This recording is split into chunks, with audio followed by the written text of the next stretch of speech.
Hello and welcome to the Canadian North.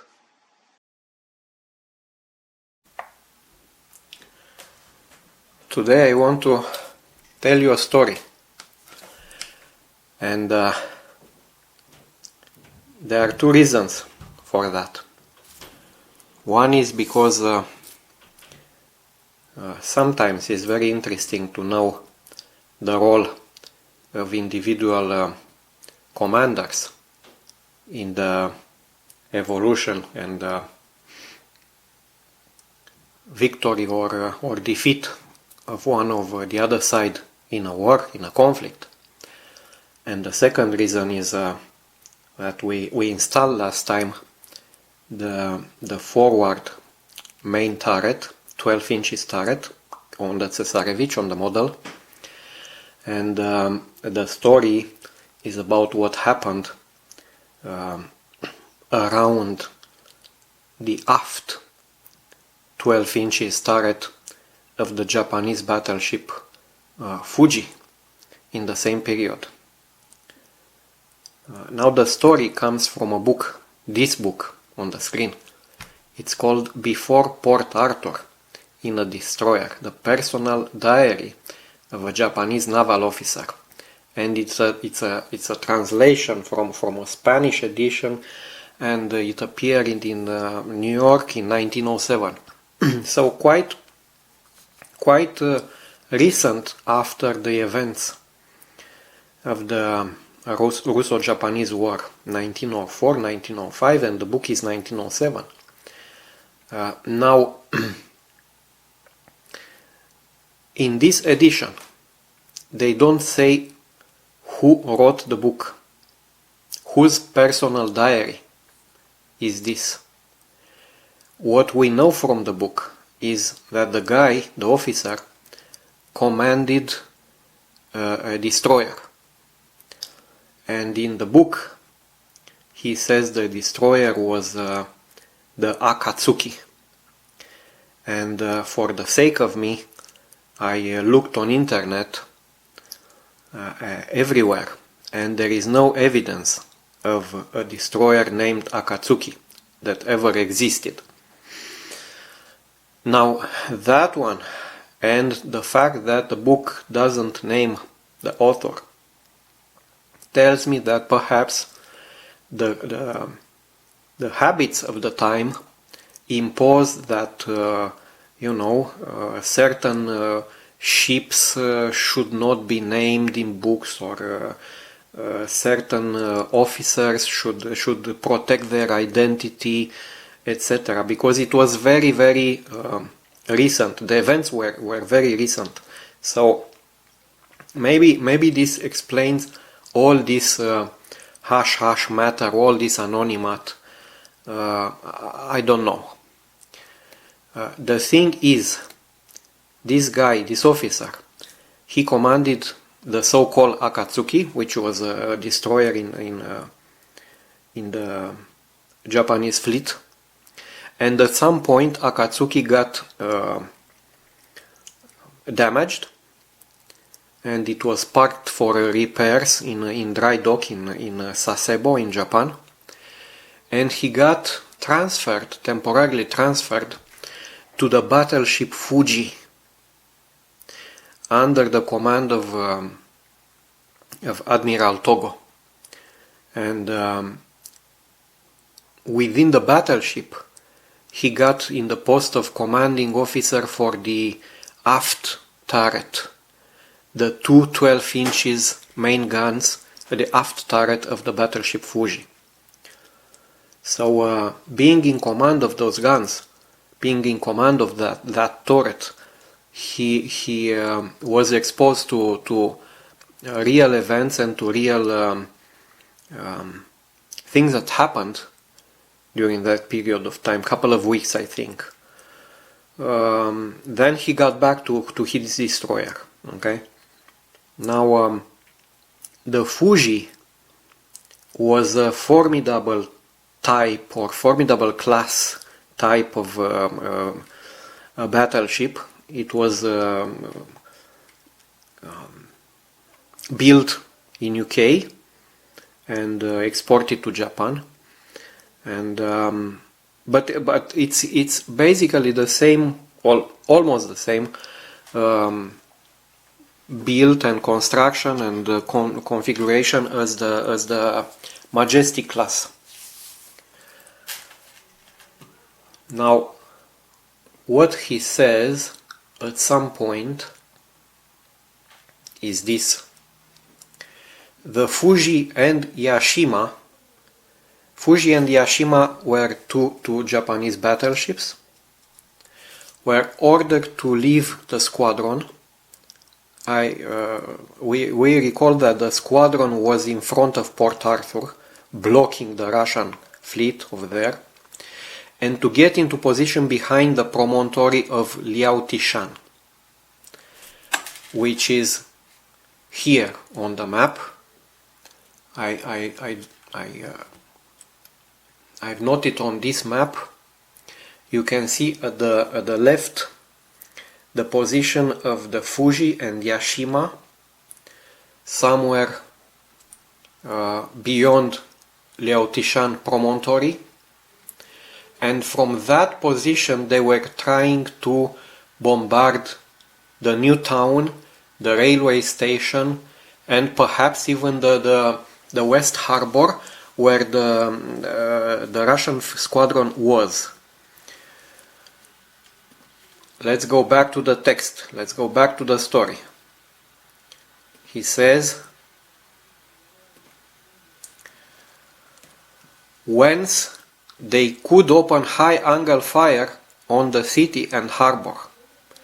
High-angle fire, that means the guns were elevated to the maximum possible elevation. In that case, in those times, they were around between 13 and 15 degrees. Not more than 15 degrees, I think. Our ship, he says, and the Yashima anchored behind the Liaotishan cliffs, aiming very high, in fact as high as possible, so to obtain the maximum range. And with the chart and our range tables, we worked out how to hit our invisible target.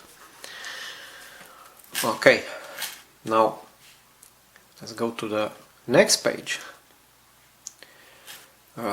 He keeps talking about the firing and about some cruiser that was stationed in front of the port.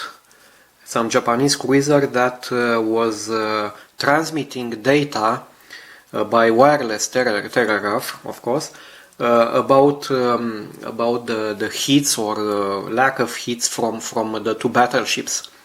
So the cruiser was having a direct line of sight, and they could see where the hits fell, and they provided feedback and range finding for the battleships. And at some point, a shell, the Russians responded with their fleet from inside the port, and with some of the batteries on the cliffs around the city. And one of the shells hit the Fuji, and the officer was knocked out unconscious. So the doctors told him that a shell had landed between the after turret and the middle line of the ship. Now, if we look to this model or image of the Fuji, I have a couple of pictures, but I think this one is one of the best. The hit must have been here somewhere, between the aft turret, he said, and the mid line of the ship. So in this area, that shell hit. It didn't hit the turret, but it hit somewhere the decks over here. Let's go back to the text. I was soon well enough to get up, though I felt somewhat sick and my head seemed to be spinning round. The Fuji had waited at once, that means he departed at once, for the shell had done a great deal of damage. The deck was torn up and in some places completely destroyed. Of 12 men who had been working on the lower deck, the great number were blown to pieces, etc., etc. And he continues, there was a large irregular hole in the deck and part of the woodwork had caught fire. Very interesting. It was very lucky that the shell, which was one of 12 inches, 305 millimeters, had not fallen on the barbette of my guns. That means in the top of the turret. Otherwise the damage would have been greater. The barbettes, as on all battleships, are not made to resist a plunging fire, and there is no doubt that the armor would have been destroyed. Thus, not only my gun crews, but also my guns would have been put out of action. Also, because they were very busy trying to fire as often as they could, they had inside the turret a lot of ammunition already prepared for the next shot, and that ammunition had exploded. But, he said, we ought to be thankful on the whole, because the 12-inch Russian shell didn't explode. And he says, we were about 5 miles from the squadron when the chief engineer rushed up to the captain with important news. The first officer was immediately called, and soon we all knew that we have sprung a serious leak. Some large fragments of the shell, after having destroyed the central part of the ship, between the upper and lower decks, had reached the side, and the hull of the ship obviously, and made a hole several feet in diameter below the waterline. And these large fragments of the shell, that means it didn't explode. It disintegrated, but didn't explode. Again, the mass of such a projectile is something like 850 pounds, something like 350 kilograms. So it's quite a lot of mass, but didn't explode. The water had been pouring in for an hour, and it took some time to ascertain the exact extent of the damage, etc., etc. So the ship was in no serious danger, for all that happened was that she heeled over slightly to port and the stern sank. Anyway, so Fuji was sent back to Japan for repairs, but this is what happened. This is what could happen when you hit the battleship. This is the Fuji. When you hit the battleship with such a heavy shell, and for comparison, now you can put in perspective what happened later in that summer to Tsesarevich. At Tsesarevich, remember, we discussed this in detail, it was hit by a pair of 12-inch shells from the battleship Asahi, and it destroyed the pilot cabin or something like this, and fragments penetrated into the conning tower, killing the admiral, and it produced a lot of destruction in the forward part of the bridge. So also, if I'm looking to this image, a plan view, a section and plan view of the Fuji, the shell, the Russian shell, must have hit somewhere here. He says between the aft turret and the midship line. Okay, so somewhere here in the elevation. Okay, and very interesting. Very interesting things can happen because of one shell. a 12-inch shell. And I wanted to say this because we installed the main turret last episode for the Tsesarevich, and who knows, maybe even it was a shell from the Tsesarevich, we don't know. But Tsesarevich at that time was still repairing in some mud dry dock because it was previously damaged in the first Japanese attack. We don't know who fired the lucky hit on the Fuji. But Fuji was out of commission for a while. Yeah, okay. So I said something in the beginning about the role of individual personalities, commanders. At that time, for a very short period of time, it was Admiral Makarov who was commanding the Russian squadron, and Makarov was the Jackie Fisher of the Russian fleet.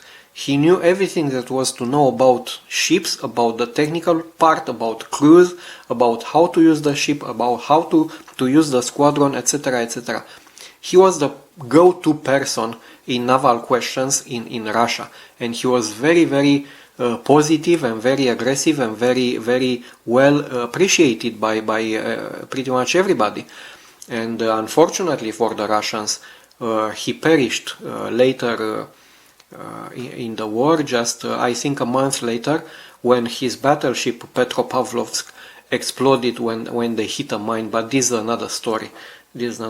So during that short period of Makarov having the command, the Russians really returned fire in very good conditions and did good things against the Japanese fleet. They put up quite a fight in that period of time.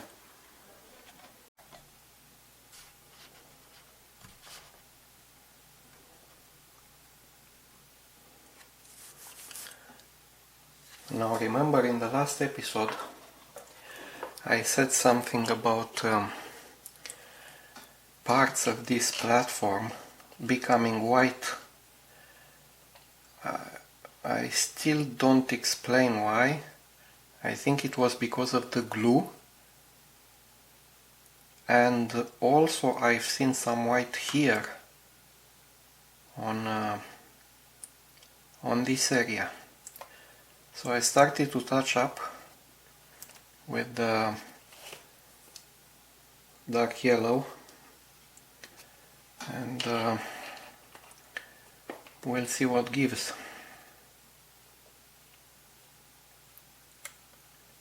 For sure I'm gonna lose the detail of that photo edge, but it is what it is.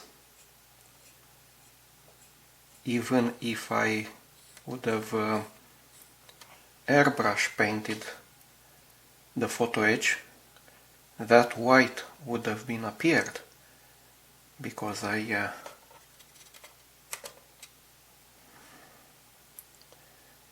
used the glue afterwards. Maybe one way to do it would have been to glue everything in place in the first phase and then paint everything airbrushing.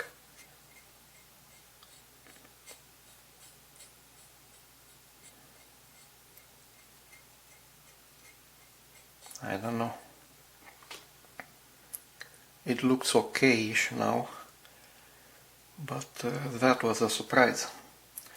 And it didn't happen anywhere else until now. Very interesting. Now the step 16 seems to start with this large platform, a pair of platforms each side of the ship. They call them flying platforms for some reason.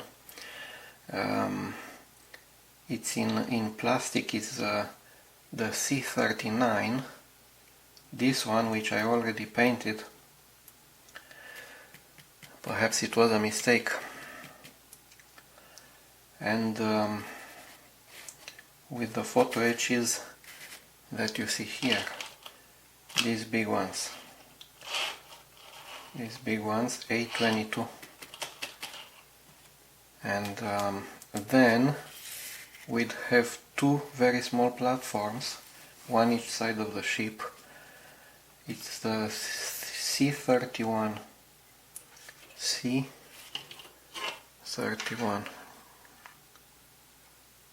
C31.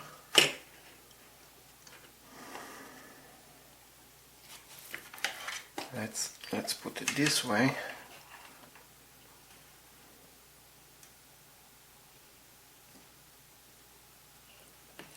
C31 is this one, and the opposite is C30. So these ones have to be installed too, and this would complete the platform part. Now we're gonna have to assemble and install another winch. This one, this C33, with all the pieces. It's gonna come here at the you don't see it. It's gonna come here towards the stern of the ship. I think it's gonna come under this platform, and then we'd have a couple of stairs, no big deal, and then another fighting top and part of the forward mast. Very interesting. So a lot of things to be done in step 16, and the step 16 I think is the last one, which is kind of simple, because then we start with the boats. The boats and other boats and a lot of other objects in the superstructure. We'll see how it goes. As I said before, this one is very good. It's a very good glue. It's quite fluid, and it does the job, and it's easier to manipulate than this one. Both are very good, but this one is a bit easier to manipulate. Now I have this one from a while, and I guess it's about to be consumed. It's about to end. I can feel there is still fluid inside, but I don't know how much it will last, how long it will last. So what I'm gonna do, I think I'm gonna try to keep this one fixed if I can.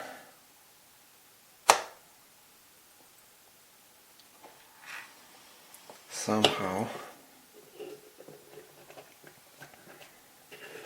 I'll try to install my platforms over there. The platforms being these pieces. Now it's not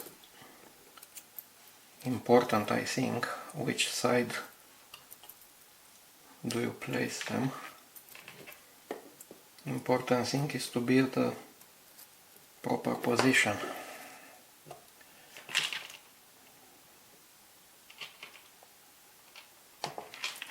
I think my applicator is also too brutal, too big, too large for one in 350 scale. Maybe I'll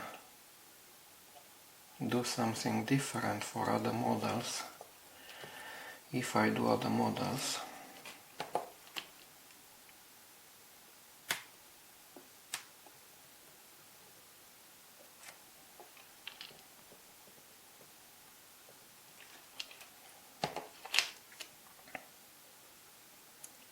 Because I tend to put too much glue. I've seen this, and I don't see it when I do it with the naked eye. I see it always when I look at the movies.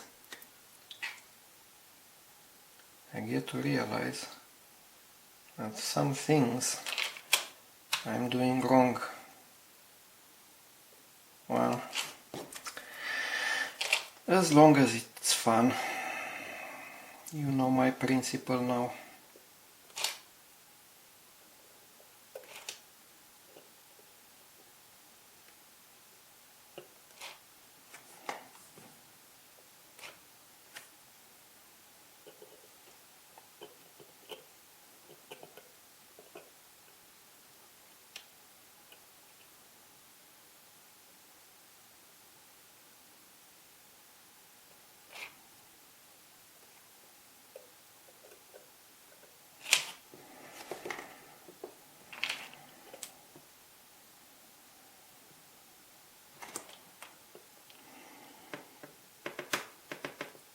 It's almost okay.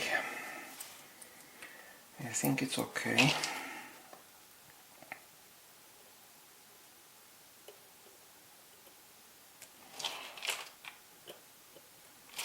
I'm gonna leave it like this, otherwise I'm gonna damage something. Let's go the other side.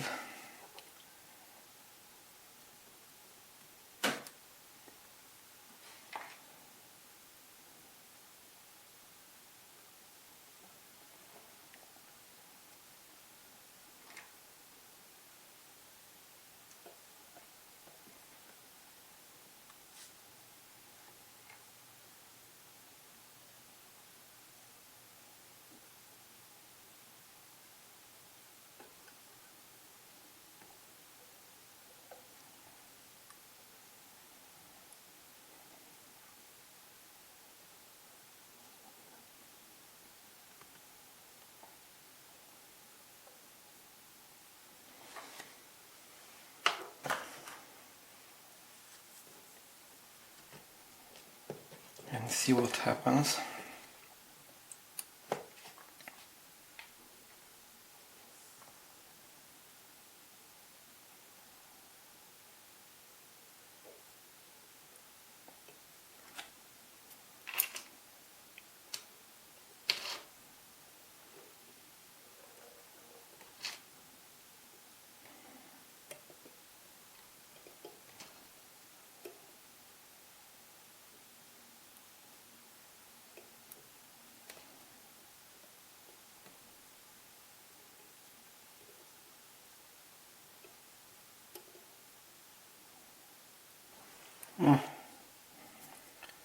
Something like this.